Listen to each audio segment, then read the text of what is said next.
Hello and welcome to another episode of the Sibylline Insight podcast. My name is Stewart, lead Americas analyst, and today I'm joined by principal analyst for the Middle East and North Africa, Noam Ostfeld, and analyst for Middle East and North Africa, Omar Khadr. And today we're going to do the podcast a little bit differently than normal. Since I'm joined by two analysts, we're going to first discuss what the situation in Israel with the ceasefire, and then we're going to get into a discussion about Syria. So Noam, we are in the situation of having a ceasefire, 10-year ceasefire between Israel and Lebanon. Can you just give us a brief overview of what the situation is currently? Definitely. So right now, we entered into a ceasefire on Wednesday, the 27th of November. A quite fast-moving development in that regard. The Israeli government just approved it several hours ago, before that, on Tuesday. And since the entry to the ceasefire, we've seen sporadic armed clashes between Israel and Lebanese Hezbollah, still ongoing. However, largely, we don't see the regular hundreds of rocket missiles from Lebanese Hezbollah to Israel, and of course the other way of Israeli airstrikes in southern Lebanon and Beirut, definitely not in Beirut. So even though we have a ceasefire, we're seeing perhaps some of the parties test the boundaries a little bit. So is it likely that the ceasefire is going to hold? So that's the big question. We already see yesterday on the 2nd of December, cross-border attack from Lebanese Hezbollah targeting Israel army positions in northern Israel. This kind of cross-border attack is a big violation. However, Hezbollah also claimed that Israel in violation of the ceasefire in southern Lebanon.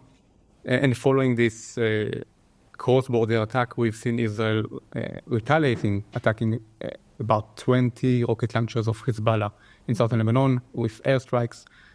And this highlights for us how fragile it is, how close it is to escalate further and get back into a snowball escalation that get out of control. However, right now, we still see that largely the ceasefire hold, even with those sporadic, even with those optics that are very close to getting into escalation, we see those the ceasefire continue to hold. And this is also in many ways because Hezbollah has limits on how much it can retaliate to Israel and how much they actually want to return to open hostilities with Israel. So we're seeing a rather tenuous situation where we're not entirely sure whether this will be a long-lasting ceasefire as both parties continue to engage in minor oversteps of the line. As we look elsewhere in the region, do we have an indication yet of what the impact on Iran-Israel relations will be? So that's the thing. We actually saw Iran giving its blessing for this ceasefire because in the end of things, it's an opportunity for Hezbollah to regain its strength, regain its forces, and for Iran to try to rearm Hezbollah again. Of course, within the ceasefire agreement, there are clauses that try to prevent any rearming of Hezbollah, providing only weapons to official security forces in the area, mainly the Lebanese armed forces. However, Hezbollah is still stronger in terms of its military capacity.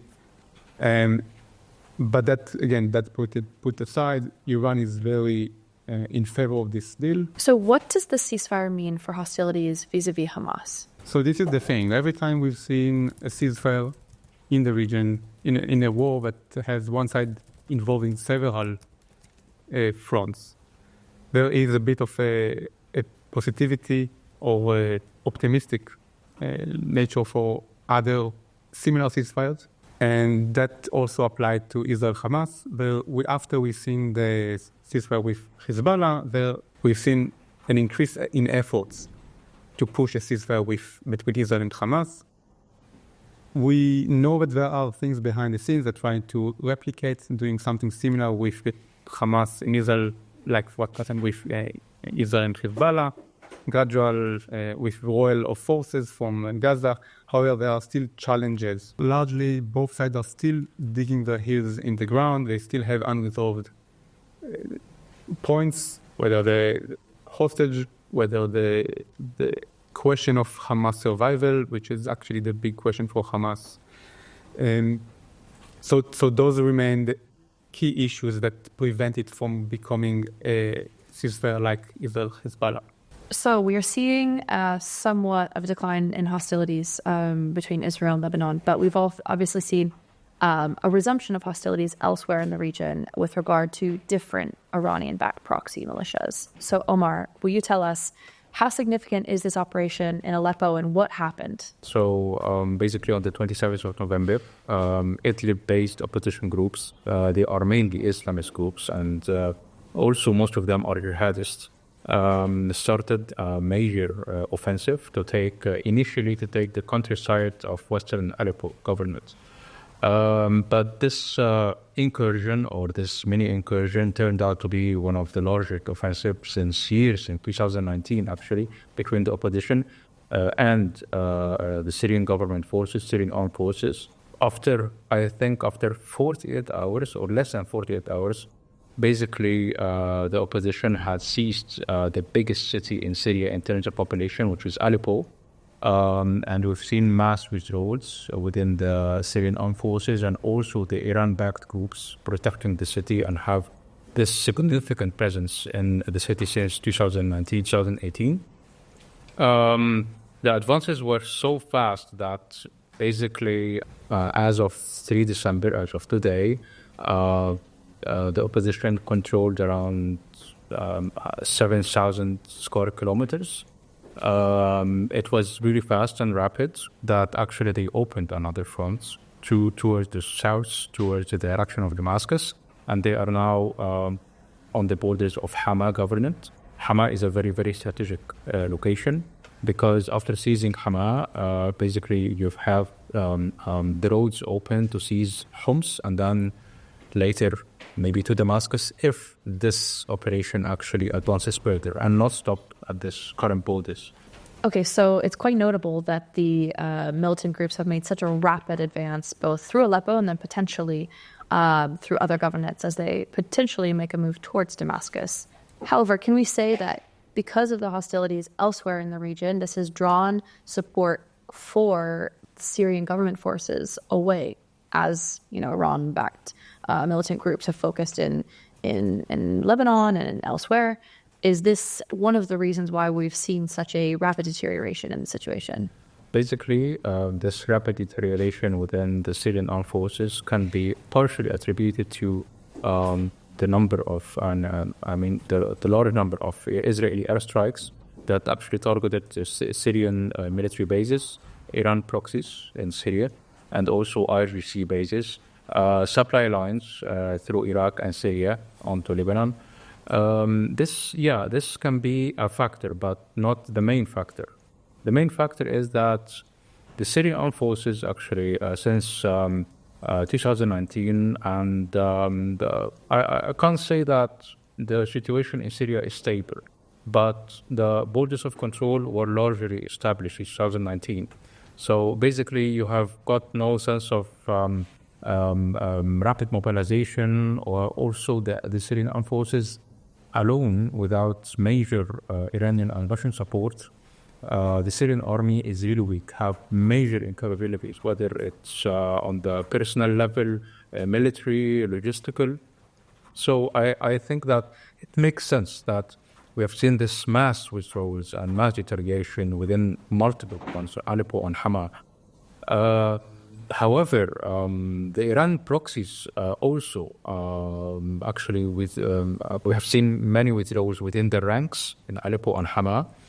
This can be attributed that most of these proxies do not have the same ideological doctrine similar to the opposition, because most of these groups are basically there for the money. They have this financial incentives and financial reasons to be there. On the contrary, on the other side, you've got this Islamist groups in Idlib. They have major ideological and robust ideological stances. They've got this doctrine. We've seen actually ex-Al-Qaeda members within the ranks. We've seen ex-ISIS members too.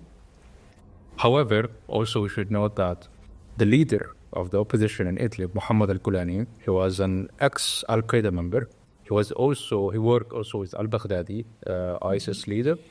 However, the opposition in Idlib now, they claim that they have gone through multiple ideological evolution, and they are now anti-ISIS and anti-Al-Qaeda. But this does not negate the fact that the opposition are still Islamists, and they have this robust doctrine that actually was one of the main factors they advanced through the Syrian defense lines, through multiple fronts.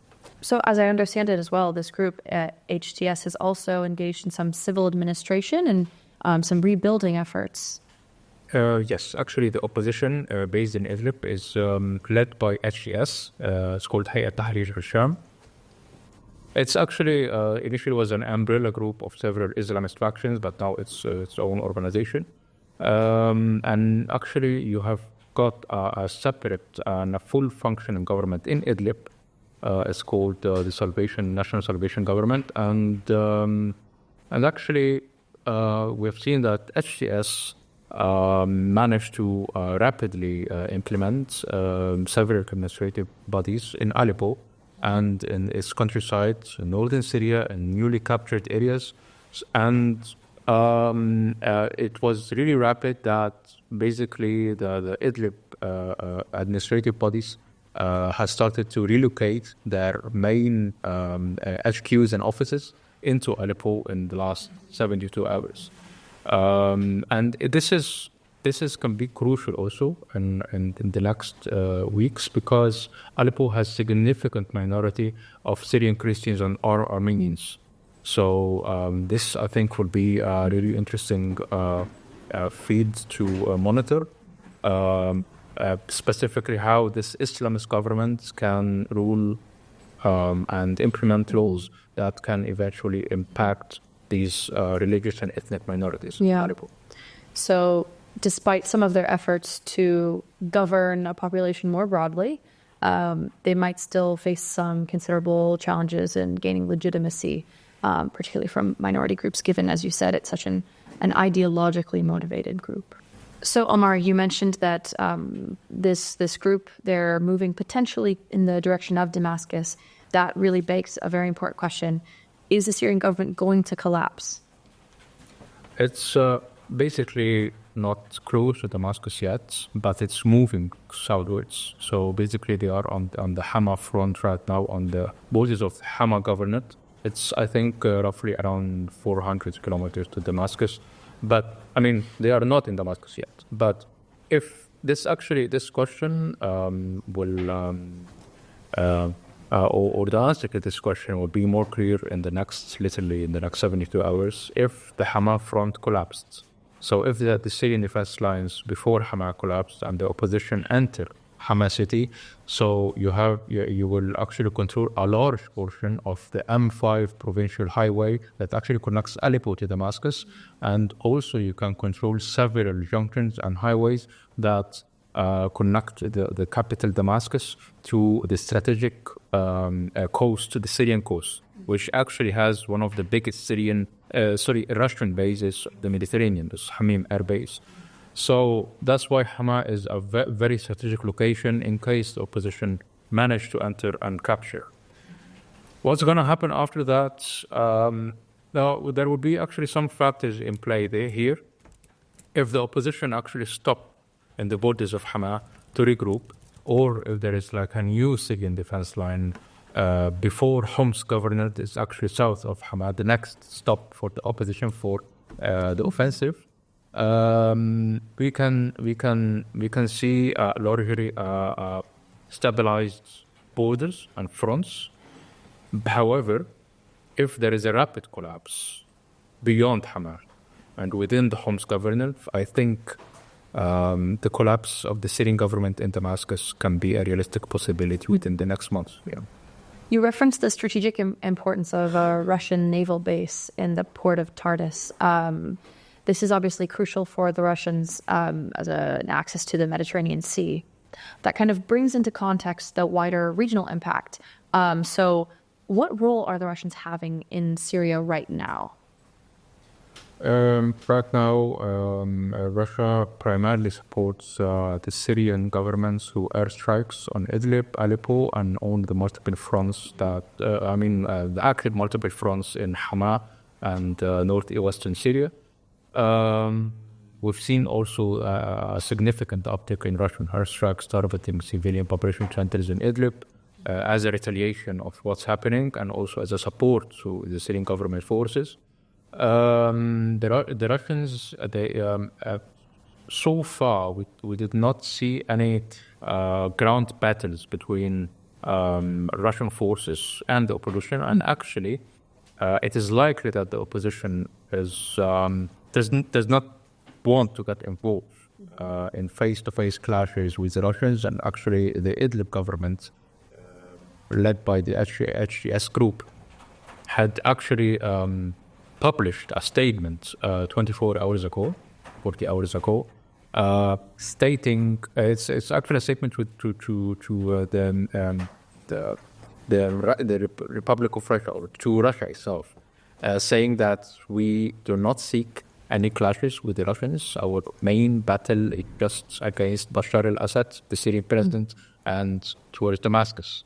And as I understand it, in the last 24 hours or less, there has been a fourth front that has opened up. Can you tell me a little bit more about what this fourth front is? The Syrian Democratic Forces has an Arab element, got several Arab tribes that are affiliated with the Kurdish-led Syrian Democratic Forces, specifically in Deir ez-Zor. Deir ez-Zor is a strategic location in ancient Syria because it basically links Iraq with Syria through the border region. In the last 24 hours, we've seen the Arab tribes affiliated with the SDF conducting a major offensive, targeting specifically a region called the Seven Villages. It's eastern the Euphrates River, and it's considered, the whole region is considered a major strategic hub for Iran proxies, specifically regarding the supply line, with the cross-border supply line between Iraq, Syria, and Lebanon. So far, the clashes are ongoing, and amidst this fog of war, we don't have any verifications of what's really going on. But the offensive looks or seems a very large one, unprecedented.